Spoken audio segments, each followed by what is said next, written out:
नमस्कार, मी सुषमा तुमचं माझ्या चॅनलवर पुन्हा एकदा खूप खूप स्वागत करत आहे।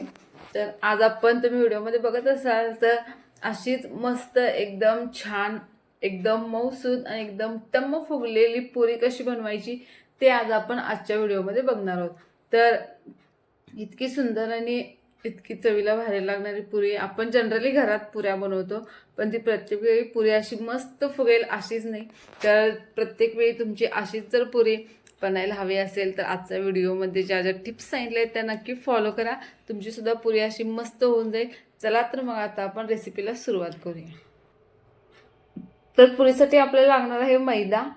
तर मैद्याची असू दे किंवा गव्हाच्या पिठाची जरी तुम्ही पुरी बनवत असाल तरी सुद्धा चालेल। तर हा मी मैदा घेतलेला आहे आणि मैद्यामध्ये मी चवीपुरतं मीठ टाकलेलं आहे। तर तुम्ही पुरी बनवताना एक एकदा त्याच्यामध्ये रवा टाकता, तर रव्याचा वापर न करता फक्त मैद्याच्या पुऱ्या बनवा, त्या सुद्धा चवीला खूप छान लागतात। फक्त इतकंच करायचं की गरम गरम खाण्यासाठी घ्यायचं। तर फक्त मी मैदा घेतला आणि त्यात चवीपुरतं मीठ टाकलेलं आहे आणि त्यानंतर याच्यात थोडं थोडंसं पाणी ॲड करत मस्त असायचा एकदम घट्टसर असा गोळा बनवून ठेवायचा आपण साईडला। खूप जास्त पाण्याचा वापर केला तर अजिबात पीठ चांगलं मळलं जाणार नाही, फक्त त्याचा एक गोळाच तयार होईल। तर अशा पद्धतीचं पीठ आपल्याला मळून एक अर्धा तास असं साईडला ठेवून द्यायचं, त्याच्यावरती एक झाकण ठेवून। त्यानंतर तुम्ही अर्धा तासानंतर तुम्ही पीठ बघू शकता, खूप मस्त असं ते छान मुरलेलं सुद्धा आहे। तर त्याच्यात आता आपण छोटे छोटे गोळे बनवायचे आहेत। तुम्हाला ज्या आकाराच्या पुऱ्या हव्या आहेत तर त्या आकाराच्या पुऱ्या गोळे तुम्ही बनवून घ्या, त्या आकाराच्या पुऱ्या बनतील। तर पहिल्यांदा मी याचे गोळे तयार करून घेत आहे आणि त्यानंतर आपण मस्त अशा या पुऱ्या कशा लाटायच्या जेणेकरून प्रत्येक पुरी आपली मस्त अशी फुगली जाईल ते आता आपण बघूया।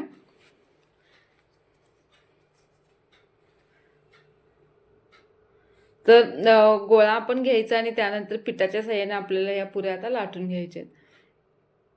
तर गोळा तुम्ही तुमच्या आवडीनुसार थोडासा मोठा किंवा आणखी थोडासा लहान घेतला तरी सुद्धा चालेल। फक्त पुरी लाटताना काय करायचं की अलगद लाटणं त्याच्यावरून आपल्याला फिरवायचं आहे।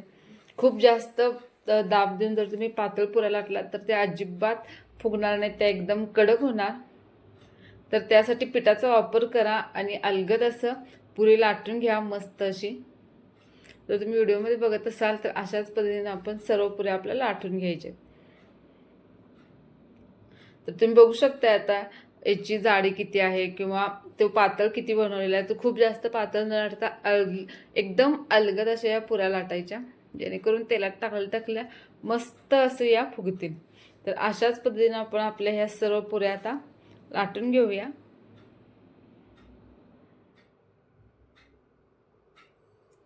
तर पुरी जास्त पातळ अजिबात न लाटता थोडीशी मीडियम साईजमध्ये लाटा किंवा खूप जास्त जाड अशा पण लाटू नका।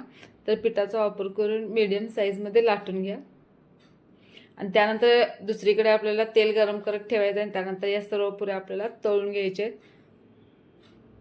तर पुरी तुम्ही एकदम अलगद छान लाटली तर एका सेकंदामध्येच पुरी तुमची मस्त अशी ही टम्म फुगली जाईल।